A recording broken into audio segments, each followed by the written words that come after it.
નમસ્કાર વિદ્યાર્થી મિત્રો, મજામાં ને? આજના સામાજિક વિજ્ઞાન વિષયના એપિસોડમાં હું આપનું હાર્દિક સ્વાગત કરું છું. આપ સૌ જાણો છો કે આપણું ભારત પ્રાચીન કાળથી જ વિવિધ સંસ્કૃતિઓનું મિલન સ્થળ રહ્યું છે. ભગવાન શ્રી રામ અને ભગવાન શ્રી કૃષ્ણની આ જન્મભૂમિ છે, ખરું ને? મધ્યકાલીન યુગની શરૂઆત લગભગ ઈસુની 12મી સદીથી થઈ હોવાનું મનાય છે. આ મધ્યકાલીન યુગ દરમિયાન બનેલી મહત્ત્વની ઘટનાઓમાં ભક્તિ અને સૂફી આંદોલનોનો સમાવેશ થાય છે. આ યુગ દરમિયાન આપણા દેશમાં કેટલાય મહાન સંતો, ફકીરો, ધર્મગુરુઓ, આચાર્યો થઈ ગયા. આ મહાન સંતોએ પોતાના જીવનમાં ચરિતાર્થ કરેલો ઉપદેશ લોકોને આપતા. ચરિતાર્થ એટલે પોતાના જીવનમાં અપનાવેલો ઉપદેશ, અને તેની લોકો પર ખૂબ ઊંડી અસર થતી. તેમનો મુખ્ય હેતુ સમાજમાં વ્યાપેલા અંધશ્રદ્ધા, મિથ્યાચારો, દુઃખ અને યાતનાઓથી પીડિત લોકોને સુખી અને સાદો અને સરળ ધર્મયુક્ત માર્ગ બતાવવાનો હતો. તો આજે આપણે ભક્તિયુગ, જેમાં ધાર્મિક સમુદાયો અને વિચારકો વિશે વિગતે અભ્યાસ કરીશું. તો તૈયાર છો ને? ભક્તિ અને સૂફી આંદોલનોના ઉદ્ભવ અને વિકાસની વાત કરીએ તો તેના ઉદ્ભવે હિન્દુ ધર્મમાં વ્યાપેલા ઊંચ નીચના ભેદભાવ, માન્યતાઓ, અંધશ્રદ્ધાઓ અને વિવિધ ધર્મના વાડાબંધી એટલે કે સીમાઓની અવગણના કરીને ભક્તિ માર્ગના દ્વાર બધા માટે ખોલી નાખ્યા. તેમજ આ ભક્તિ અને સૂફી આંદોલનોએ હિન્દુ મુસ્લિમ સાંસ્કૃતિક સમન્વયને જન્મ આપ્યો, એટલે કે સાંસ્કૃતિક જોડાણને જન્મ આપ્યો, અને ત્યારથી જ એક નવા યુગની શરૂઆત થઈ. ભક્તિ યુગ દરમિયાન થઈ ગયેલા મહાન સંતો મોટા ભાગે સગુણવાદી, ઐક્યના હિમાયતી એટલે કે તમામ સંતો અને આચાર્યો એકતામાં માનનારા હતા, તેમજ સામાજિક સમાનતાના પક્ષકાર હતા. તેઓ મૂર્તિ પૂજા અને ક્રિયાકાંડના વિરોધી હતા. તેમજ આ સંતોએ અને આચાર્યોએ લોકો સમજી શકે તેવી સાદી ભાષામાં સાહિત્ય અને પદોની રચના કરી હતી. તેમજ લોકો સરળ રીતે સમજી શકે તેવી ભાષામાં જ તેઓ ઉપદેશ આપતા હતા. તેઓ કહેતા હતા કે ઈશ્વર એક જ છે, બધા જ ધર્મોનો સાર એક જ છે. બધા ધર્મો એટલે હિન્દુ, મુસ્લિમ, શીખ, ખ્રિસ્તી, પારસી, જૈન વગેરે. ઈશ્વર એક જ છે અને તે સર્વે જગ્યા પર વ્યાપેલો છે. બધા જ ધર્મોનો માર્ગ એક જ છે, ઈશ્વર સાથેનો અનુરાગ. હવે વાત કરીએ આ સદી દરમિયાન થઈ ગયેલા મહાન સંતો અને તેમની વિચારધારાઓની. સૌ પહેલાં વાત કરીએ દક્ષિણ ભારતની.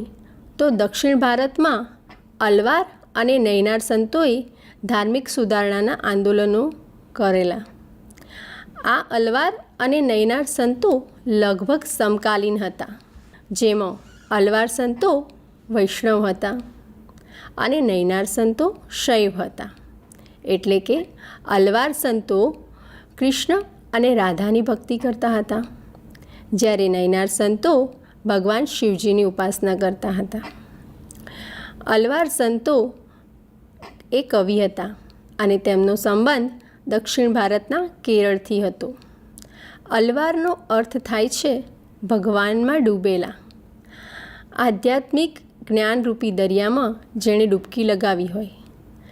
તેમજ અલવાર સંતો એ કૃષ્ણ અને રાધાની ભક્તિ કરતા હતા, જ્યારે નૈનાર સંતોનો ઉદ્ભવ દક્ષિણ ભારતમાં તમિલનાડુમાં થયો છે, અને કુલ 63 જેટલા નૈનાર સંતો થઈ ગયા. ભક્તિ આંદોલનોએ આત્મસાક્ષાત્કારના દ્વાર બધા માટે ખોલી નાખ્યા. આ ભક્તિ આંદોલનોમાં જે મહાન સંતો અને ચિંતકો થઈ ગયા, તેઓએ આમ જનતાની ભાષા એટલે કે લોકો સરળ રીતે સમજી શકે તેવી ભાષામાં લોકોને ઉપદેશ આપ્યો. અને એમાં કેટલાક તત્વચિંતકોનો પણ સમાવેશ થાય છે, અને એ મહાન આચાર્યો પણ હતા, જેમાંના એક હતા આદિ શંકરાચાર્ય. જ્યારે હિન્દુ ધર્મ, સંસ્કૃતિ અને પરંપરાઓ જોખમમાં હતી અને લગભગ નાશ થવાને આરે હતી, તેવામાં જ આ મહાન સંત અને તત્વજ્ઞાનીનો જન્મ કાલડીમાં થયો હતો, જે દક્ષિણ ભારતમાં આવેલું છે. તેમના પિતાનું નામ શિવગુરુ હતું અને માતાનું નામ અંબાબાઈ હતું. તેમણે દક્ષિણ ભારતમાં 8મી સદીમાં ધાર્મિક સુધારણાની પ્રવૃત્તિઓ કરી હતી. તેમના ગુરુ ગોવિંદ હતા અને તેમની આજ્ઞાથી તેમણે ભારતમાં ભ્રમણ કરેલું અને મઠોની સ્થાપના કરેલી. તેમના મહાન કાર્યોને લીધે તેમને જગતગુરુ આદિશંકરાચાર્યનું સન્માન મળેલું અને ફક્ત 32 વર્ષની ઉંમરે તેઓ બ્રહ્મમાં લીન થઈ ગયા હતા. હવે આગળ વાત કરીએ. આશરે શંકરાચાર્યના પછી આશરે 250 વર્ષ પછી દક્ષિણ ભારતમાં રામાનુજાચાર્ય થઈ ગયા. તેમનો જન્મ દક્ષિણ ભારતના ચેન્નઈ નજીક પેરુમલતુરમાં થયો હતો. તેમના પિતાનું નામ કેશવ અને માતાનું નામ કાંતિમતી હતું. કહેવાય છે કે ભક્તિ આંદોલનોની શરૂઆત રામાનુજાચાર્યથી જ દક્ષિણ ભારતમાં થઈ હોવાનું મનાય છે અને 120 વર્ષ જેટલું સુદીર્ઘ આયુષ્ય ભોગવી શ્રીરંગપટ્ટણમ ખાતે તેઓ અવસાન પામ્યા હતા. હવે વાત કરીએ બંગાળની, તો બંગાળમાં પણ જયદેવ અને ચૈતન્ય મહાપ્રભુ નામે મહાન સંત થઈ ગયા, જેમાં ચૈતન્ય મહાપ્રભુ જન્મ બંગાળના નવદીપ નગરમાં થયો હતો. તેમના માતા પિતા ધાર્મિક હતા અને તેમનું બાળપણનું નામ વિશ્વંભર હતું. ચૈતન્ય મહાપ્રભુ શ્રી કૃષ્ણની ભક્તિમાં મગ્ન રહેતા હતા અને તેમણે શ્રી કૃષ્ણ વિશે ગીતો લખેલા અને તેમણે બંગાળમાં હરિબોલનો મંત્ર ગૂંજતો કર્યો હતો. જયદેવે પણ ભક્તિ માર્ગનો લોકોને ઉપદેશ આપેલો. એ જ રીતે ઉત્તર ભારતમાં પણ રામાનંદ દ્વારા ભક્તિ આંદોલનના શ્રી ગણેશ થયેલા, એટલે કે શરૂઆત થયેલી. ગુરુ ગોવિંદ દો ખડે કાકે લાગુ પાય, ગુરુ ગોવિંદ દો ખડે કાકે લાગુ પાય, બલિહારી ગુરુ આપને ગોવિંદ દિયો બતાય, કબીરા ગોવિંદ દિયો બતાય. વિદ્યાર્થી મિત્રો, આ દોહા સ્વરૂપે જે પંક્તિ મેં તમને હમણાં સંભળાવી, એ પંક્તિ કોના દ્વારા રચવામાં આવી છે એ તમે જાણો છો? શું નહીં? એ હતા કબીરદાસ. એ ભક્તિ આંદોલનની નિર્ગુણ શાખાના પ્રતિનિધિ કવિ હતા. તેમનો જન્મ ઈસવીસન 1398માં વારાણસી પાસે લહરતારામાં થયો હતો. મસી કાગદ છૂઈ નહીં, કલમ ગહી નહીં હાથ, એમની આ પંક્તિઓ પણ તેનું પ્રમાણ આપે છે કે તેઓ પુસ્તકીય અભ્યાસ નહોતા કરી શક્યા. એમણે સત્સંગથી જ્ઞાન પ્રાપ્ત કરેલું. એમણે પુસ્તકીય જ્ઞાનને બદલે આંખોએ જોયેલા સત્ય અને અનુભવને પ્રાધાન્ય આપેલું, એટલે કે મહત્ત્વ આપેલું. એમની રચનાઓમાં સૂફી સંતોની વાતોનો પ્રભાવ જોવા મળે છે. તે કર્મકાંડ અને વેદ વિચારના વિરોધી હતા. તે હંમેશા જાતિભેદ, વર્ણભેદ અને સંપ્રદાય ભેદના બદલે પ્રેમ, સદ્ભાવ અને સમાનતાનું સમર્થન કરતા હતા. તેઓ એકેશ્વર પરંપરામાં સૌથી મહત્ત્વપૂર્ણ સંત હતા. તે વ્યવસાયે વણકર હતા અને બીજક એ એમનો કવિતા સંગ્રહ છે. પવિત્ર ગ્રંથ ગુરુ ગ્રંથ સાહિબમાં તેમની કવિતાઓનો સમાવેશ થાય છે અને સંત રૈદાસ તેમના ગુરુભાઈ હતા.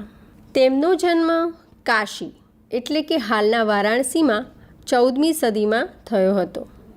તેમણે સમાજમાં ઊંચ નીચના ભેદભાવ અને છૂત અછૂતના ભેદને દૂર કરવા ખૂબ પ્રયત્ન કરેલા. તે કારણે તે વિદેશોમાં પણ પ્રખ્યાત હતા તે પણ કબીરદાસની જેમ ગૃહસ્થી અને નિર્ગુણ શાખાના સંત હતા. હવે વાત કરીએ ગુરુ નાનકની. તો ગુરુ નાનકનો જન્મ ઈસવીસન 1469માં તલવંડીમાં થયો હતો. નનકાના સાહેબ નામે હાલ પાકિસ્તાનમાં છે. તેમના પિતાનું નામ મહેતા કાલુ અને માતાનું નામ તૃપ્તા દેવી હતું. ગુરુ નાનક સાહેબ બાળપણથી જ ખૂબ જ બુદ્ધિમાન હતા. ગુરુ ગ્રંથ સાહિબ તેમનો પવિત્ર ધર્મગ્રંથ છે. તેમના શિષ્યો શીખ કહેવાતા. હવે વાત આગળ કરીએ તુલસીદાસની. તો ગોસ્વામી તુલસીદાસનો જન્મ 16મી સદીમાં બાંદા જિલ્લાના રાજાપુર નામના ગામમાં થયો હોવાનું મનાય છે. તેમના પિતા આત્મારામ દુબે અને માતા હુલસી હતા. કહેવાય છે કે તેમના જન્મ સમયે તેમના 32 દાંત હતા, તેમજ તેમનું કદ 5 વર્ષના બાળક જેવું હતું. તે બાબતે તેમના માતા પિતા હંમેશા દુઃખી રહેતા અને ખૂબ જ નાની વયે તેમના માતા પિતાનું અવસાન પણ થયેલું. ત્યારબાદ તેમના ગુરુ સ્વામી નરહરિદાસે તેમનું પાલન પોષણ કરેલું અને રામબોલા જેવું હુલામણું નામ પણ આપેલું.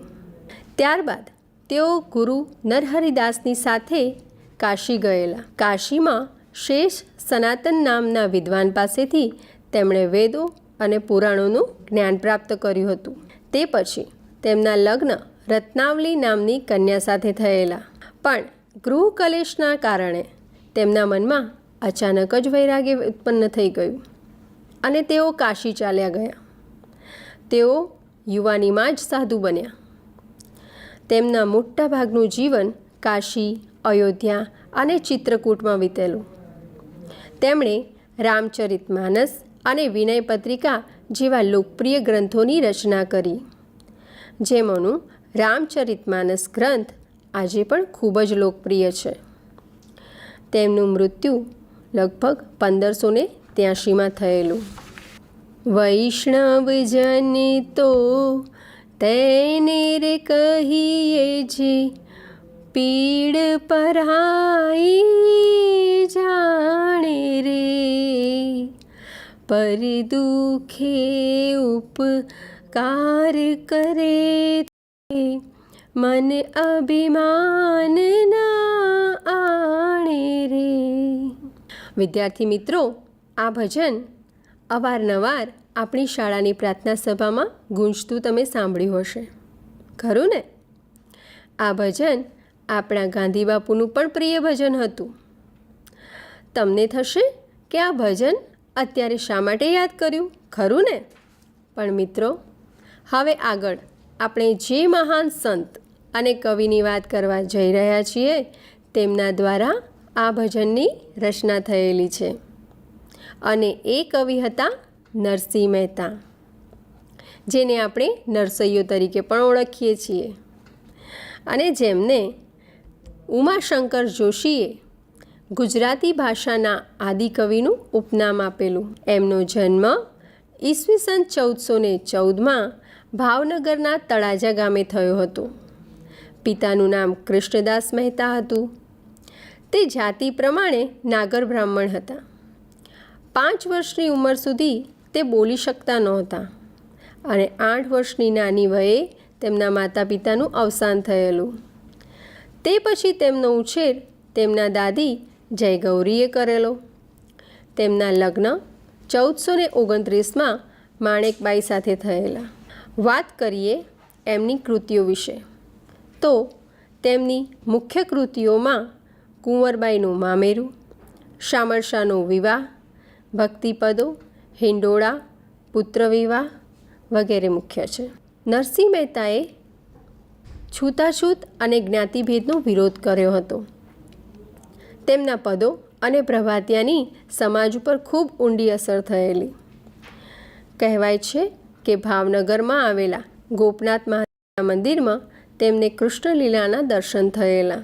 તેમના પરથી ગુજરાતી ભાષાની સૌપ્રથમ રંગીન ફિલ્મ નરસિંહ મહેતા 1932માં રજૂ થઈ હતી. ગુજરાતી ભાષાના શ્રેષ્ઠ કવિઓને તેમની યાદમાં નરસિંહ મહેતા એવોર્ડ આદ્ય કવિ નરસિંહ મહેતા સાહિત્ય નિધિ ટ્રસ્ટ દ્વારા આપવામાં આવે છે.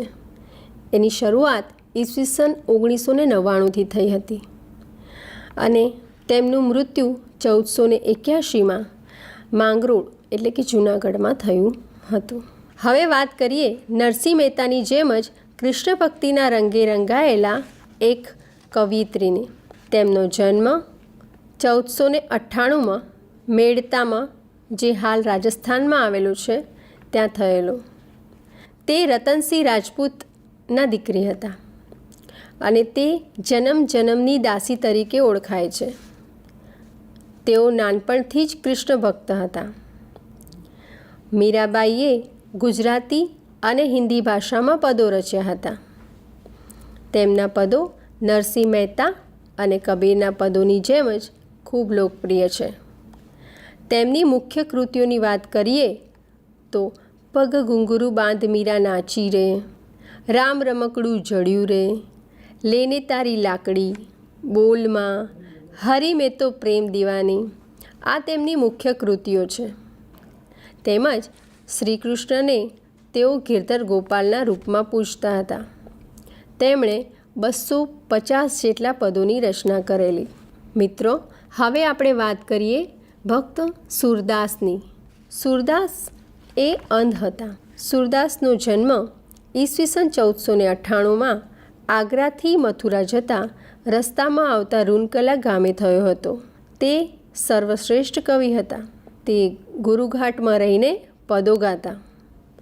એકવાર વલ્લભાચાર્ય ગુરુઘાટ પર રોકાયેલા. ત્યાં સૂરદાસે તેમને પોતાની રચનાનું એક પદ સંભળાવ્યું. વલ્લભાચાર્ય તો ખૂબ પ્રભાવિત થઈ ગયા. તેમણે સૂરદાસજીને કૃષ્ણલીલાના પદો રચવાની અને ગાવાની સલાહ આપી. આ રીતે તેઓ વલ્લભાચાર્યના શિષ્ય બન્યા. તેમણે વ્રજમાં રહી શ્રી કૃષ્ણના પદો રચ્યા હતા. સૂરસાગર, સુરસારાવલી અને સાહિત્ય લહરી તેમની મુખ્ય રચનાઓ હતી. એ પછી વાત કરીએ મહારાષ્ટ્ર રાજ્યની. તો ભક્તિ આંદોલન ઉત્તર ભારતની બરાબર જ મહારાષ્ટ્ર રાજ્યમાં પણ ચાલતું હતું અને પંઢરપુરનું વિઠોબા મંદિર તેનું મુખ્ય કેન્દ્ર હતું.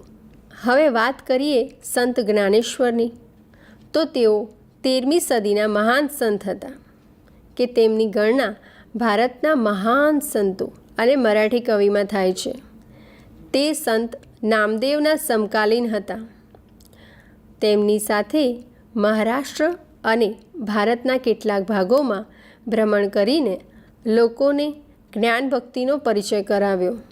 આમ મહારાષ્ટ્રમાં તેમણે ભક્તિ આંદોલનના શ્રી ગણેશ કર્યા હતા અને લોકોને સમતા અને સંભાવનો ઉપદેશ આપેલો. ફક્ત 15 વર્ષની વયે તેમણે ભગવદ્ ગીતા પરની ટીકા જ્ઞાનેશ્વરીની રચના કરેલી. મિત્રો, હવે વાત કરીએ નામદેવજીની. તો નામદેવનો જન્મ ઈસવીસન 1270માં મહારાષ્ટ્રમાં પંઢરપુરમાં થયેલો. તેમનો પરિવાર વિઠ્ઠલજીમાં અપાર શ્રદ્ધા ધરાવતો હતો.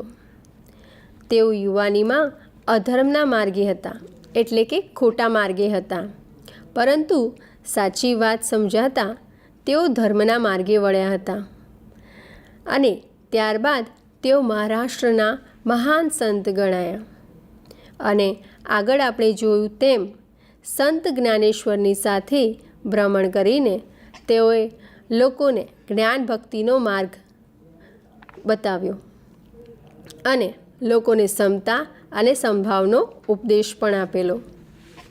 એ પછી વાત કરીએ એકનાથજીની.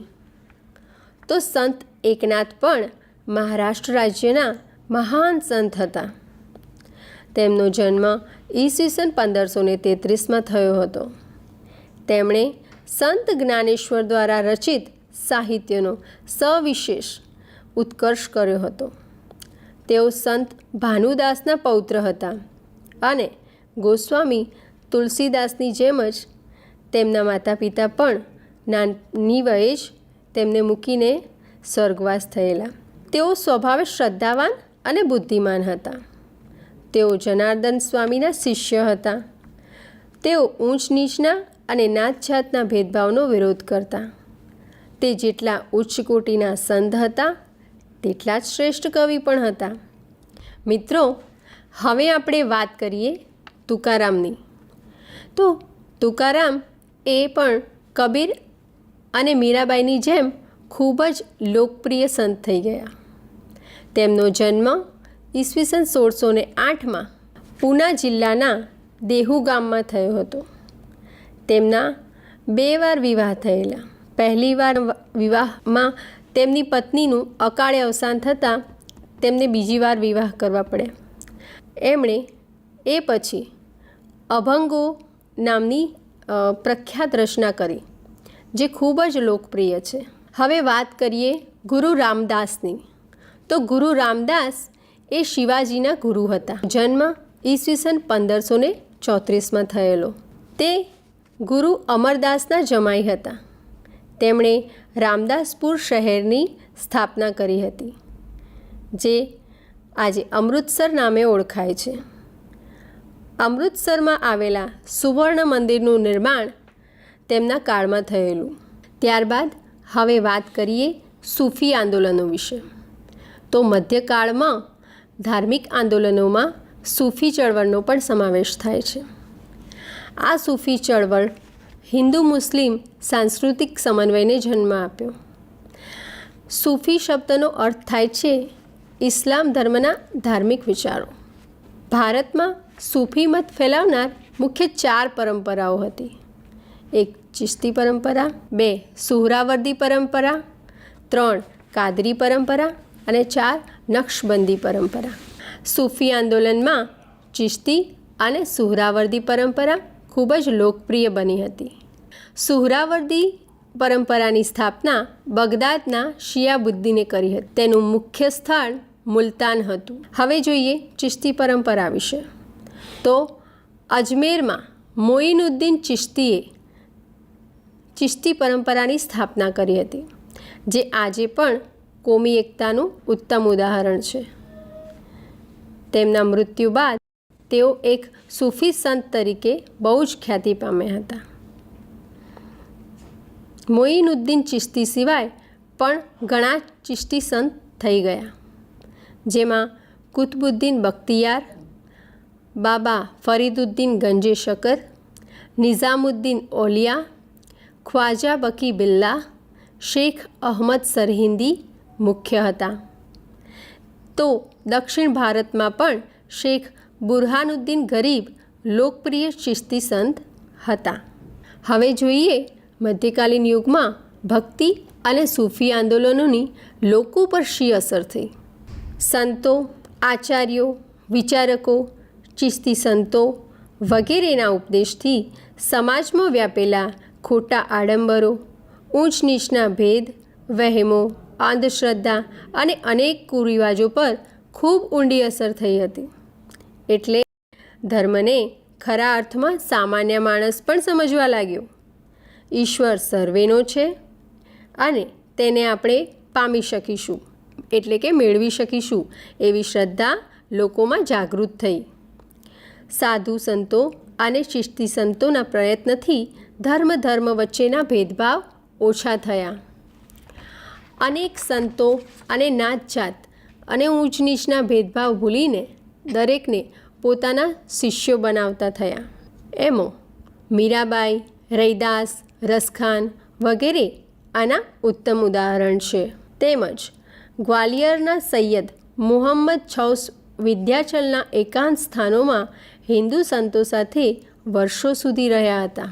મુસ્લિમ રહસ્યવાદી વિચારધારામાં સંખ્યાબંધ હિન્દુ રહસ્યવાદી ક્રિયાઓ અને પ્રાર્થનાઓ ઉમેરાઈ છે. જેમ કે સૂફી પંથમાં દાખલ થનારનું શિરમુંડન એટલે માથાના વાળ કઢાવવા, ઝનબીન એટલે કે ભિક્ષાપાત્ર રાખવું, મુલાકાતીઓને પાણી ધરવું, સંગીતના મુશાયરા એટલે કે કાર્યક્રમો યોજવા વગેરે. વિદ્યાર્થી મિત્રો, આમ ભક્તિ અને સૂફી આંદોલનોએ મધ્યકાલીન યુગમાં સમાજની કાયાપલટ કરી. હિન્દુ મુસ્લિમ સમાજને એકતાનો માર્ગ દેખાડ્યો સમભાવ, સદાચાર અને ભાઈચારાનો માર્ગ દેખાડ્યો. વિદ્યાર્થી મિત્રો, આજે આપણે મધ્યકાલીન યુગમાં ભક્તિ અને સૂફી આંદોલનોમાં ધાર્મિક વિચારકો વિશે ભણી ગયા. તમને આજે આ પાઠમાં મજા આવી હશે એવી હું આશા રાખું છું. હવે મળીશું એક નવા કન્ટેન્ટ સાથે. નમસ્કાર. આજનો સવાલ છે, સંત રામાનુજાચાર્ય માટે શું સાચું નથી? ઓપ્શન એ, તેમણે ઉત્તર ભારતમાં ભક્તિ આંદોલનની શરૂઆત કરેલી. બી, તેમના પિતાનું નામ કેશવ હતું.